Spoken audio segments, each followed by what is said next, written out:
Now been nearly a full year since a peaceful protest turned into a riot in downtown Salt Lake City. The president of the Salt Lake Police Union is formally thanking the officers who rushed in to help. Fox 13's Scott McCain is live in Salt Lake City with more on this. Good morning, Scott.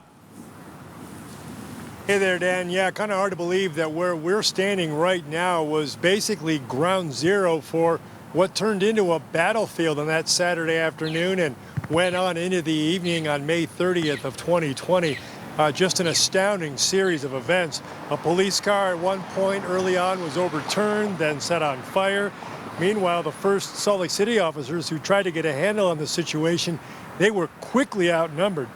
Now, Salt Lake Police Association President Joe McBride, he says city officers went above and beyond the call of duty that day, but they weren't able to do it alone. At one point, a statewide 1033 call went out.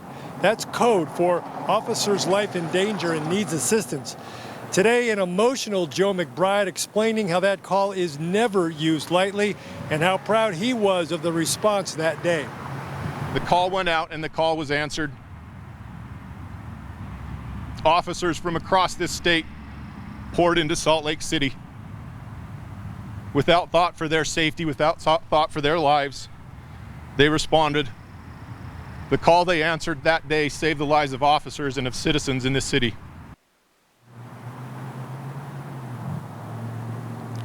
McBride goes on to say officers